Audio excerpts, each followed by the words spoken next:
DMTV, bilile kamalo bana ebele.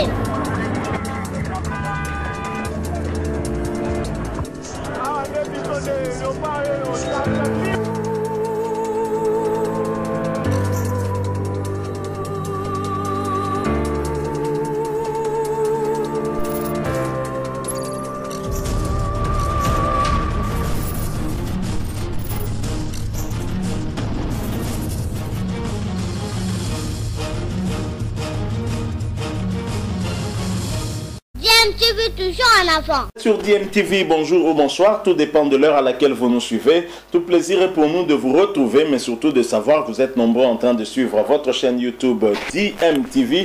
Nous sommes lundi 29 mars 2021 et c'est le jour du match. La RDC va recevoir la Gambie sur le coup de 17 h heure de Kinshasa. Match comptant pour la 6e journée des éliminatoires de la CAN Total Cameroun 2021. Et si les classements dans ce groupe pourrait être modifié, mais cela ne changera rien en ce qui concerne les deux pays déjà qualifiés dans ce groupe dès la 5e journée. En effet, il s'agit du Gabon ainsi que de la Gambie qui se sont qualifiés grâce à leur victoire respective à domicile. D'abord la Gambie face à l'Angola 1-0 et le Gabon face à la République démocratique du Congo. C'était le jeudi dernier, 25 mars 2021, 3-0 à France. Mais certains Congolais en tout cas rêvent d'une éventuelle récupération de la République démocratique du Congo dans ce groupe D des éliminatoires de la CAN 2021 et pour cause,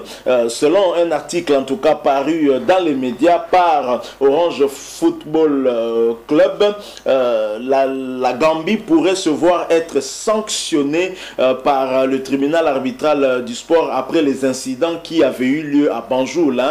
C'était au mois de novembre avant ce duel entre la Gambie et le Gabon. Je vais vous faire la lecture de cet article qui redonne de l'espoir ou qui énerve certains Congolais qui ne veulent pas que la RDC soit récupérée, mais plutôt que la Gambie garde sa position étant donné qu'elle a mérité en tout cas sa qualification. Une première pour les Gambiens, c'est un exploit exactement comme les Comores. Alors cet article paru hier 28 mars 2021 dit exactement ceci. Le titre est Affaire Gambie, le verdict du TAS imminent, la RDC de retour dans la course. C'est une interrogation.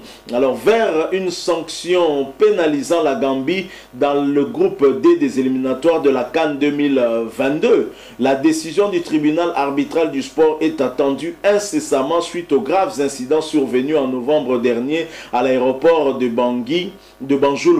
Nous sommes là dans la capitale gambienne avant le duel entre la Gambie et le Gabon. En effet, déboutée par le jury disciplinaire de la CAF, la fédération gabonaise FEGAFOOT a saisi le TAS le mois dernier réclamant des sanctions sportives contre la sélection gambienne. La délibération de l'instance internationale pourrait ainsi changer complètement la donne au sein de la poule D des qualifications africaines. Explication.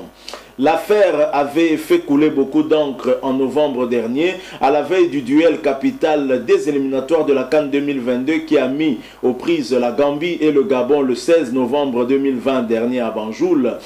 Défaite des Panthères 2-1.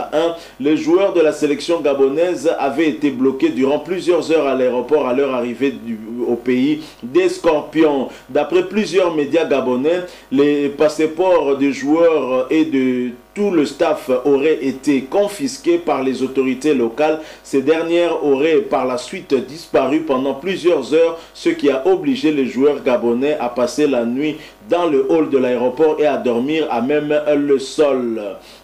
Toujours un autre article bien sûr qui retrace, qui reparle en fait de ce qui s'était passé. C'était Gabon, Aubameyang et les Panthères bloqués à l'aéroport de Banjul. Vous retrouverez certainement la vidéo qui illustre ce qui s'était passé à cette époque-là. Alors une simple amende pour la Gambie, c'était la sanction en tout cas de la CAF.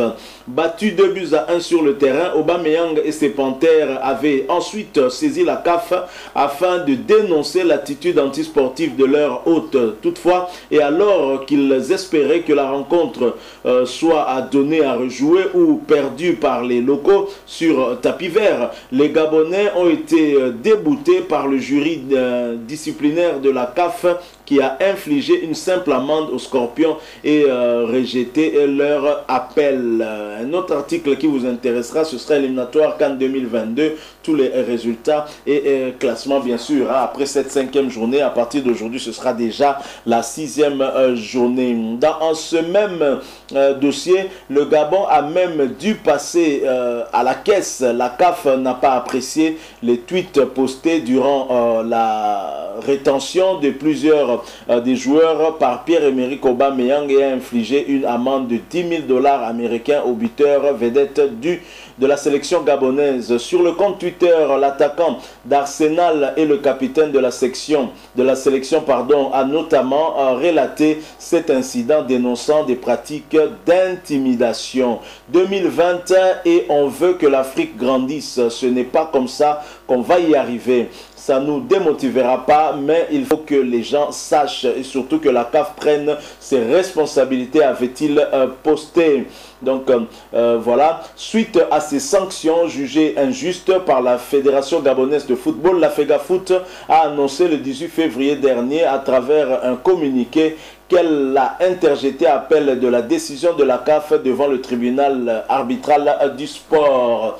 Après la décision du jury d'appel de la CAF, la FEGAFOOT porte l'affaire Gambie-Gabon au TAS. Ainsi, la FEGAFOOT considère dans ses prétentions que la sanction infligée par le jury disciplinaire à la fédération gambienne est insuffisante et prétend à des sanctions sportives, a indiqué l'instance dirigeante du football sur son site. Donc le communiqué de la FEGAFOOT également qui fait mention de cela est là. Alors cette affaire rocambolesque est donc loin d'être terminée et la délibération du TAS est désormais très attendue. La RDC 3e du groupe D derrière le Gabon, 10 points, et la Gambie 10 points, va certainement suivre de très près l'évolution des événements. Une probable sanction sportive à l'encontre de la Gambie pourrait en effet changer la donne au sein de la poule. Éliminés sur le rectangle vert, les Léopards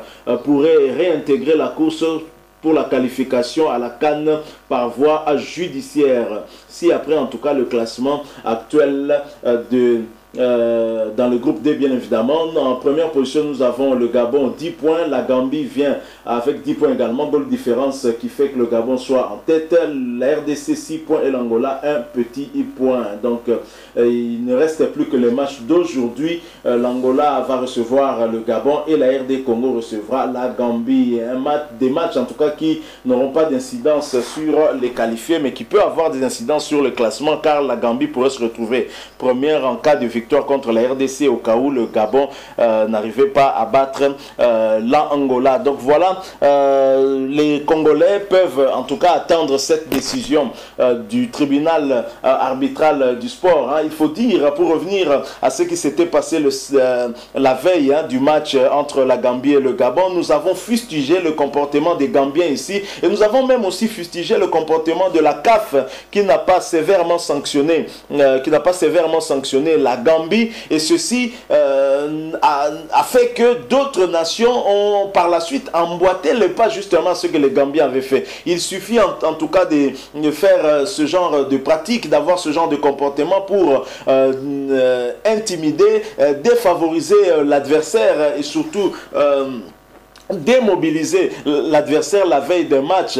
Et donc et bien sûr, quitte à être sanctionné par une amende de l'argent, ce n'est rien pour tout un pays qui pourra payer. On a vu dernièrement l'équipe du Nigeria subir aussi un traitement dégradant et humiliant du côté de Porto Novo. Nous sommes là au Bénin. La veille de son match de la 5e journée face au Bénin, les Nigériens ont été privés d'électricité alors qu'ils étaient en plein entraînement dans un stade de Porto Novo au Bénin. Des comportements que nous dénonçons, que nous fustigeons. Heureusement pour les Nigériens, gagnant, cela ne leur a pas empêché en tout cas de battre cette équipe béninoise et de réconforter leur position. Les Nigérians qui étaient du reste déjà qualifiés avant cette rencontre. Donc voilà des comportements qui se multiplient de plus en plus dans beaucoup de pays africains pour décourager, pour démobiliser les adversaires. On a vu des Congolais qui ont subi des faux résultats à test Covid lors du CHAN Cameroun 2021 et cela n'a pratiquement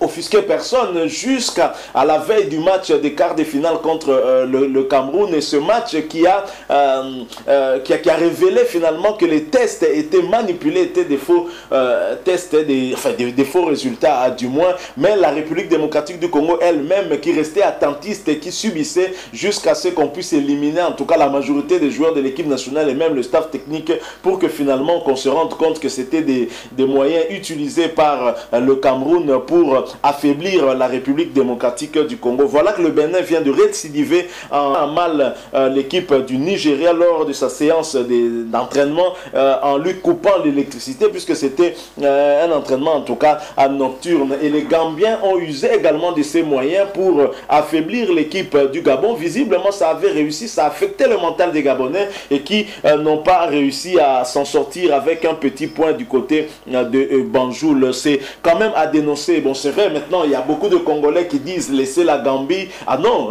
il faut qu'on fasse respecter le règlement. La CAF ne s'est pas montrée suffisamment rigoureuse par rapport à cette question. Il est normal que le Gabon puisse, après avoir interjeté appel de la première décision de la CAF et après s'être vu une fois de plus débouté, il est tout à fait normal que la Fédération gabonaise de football saisisse le TAS, le tribunal arbitral du sport, pour espérer avoir un peu plus de sanctions contre ce pays. La Gambie, tant mieux si au travers cela la RDC est récupérée. Ce n'est pas la RDC qui aura accusé, mais la RDC peut aussi porter une autre affaire auprès de la CAF contre le Gabon. Je ne sais pas si la RDC l'a porté, mais en tous les cas, il s'agit d'une affaire qui concerne le dossier d'un joueur gabonais, mais qui serait d'origine congolaise. Il s'agit bien de Gelor qui aurait usurpé son identité ici.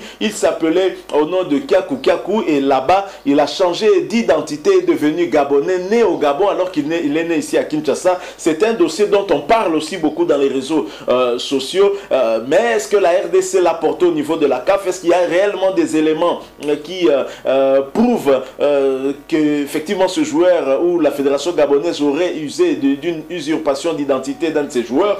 C'est une autre question, mais en tous les cas, cette affaire entre la Gambie et le Gabon intéresse aussi nos amis gabonais. Vous pouvez lire sur une page des fans des Gabonais, allez les Panthères du Gabon, ils ont eu à partager bien évidemment cet article de Orange Football Club en écrivant exactement ceci: la RDC de retour dans la course en cas de sanction de la Gambie. C'est une question. Frères congolais, croisez les doigts et priez. Donc voilà, maintenant c'est de la pitié qu'on ressent pour la République démocratique du Congo. C'est triste, et tout ça à cause du manque d'organisation qu'a décrié le capitaine des Léopards de la République démocratique du Congo, Marcel Tisserand, lors de la conférence d'avant-match.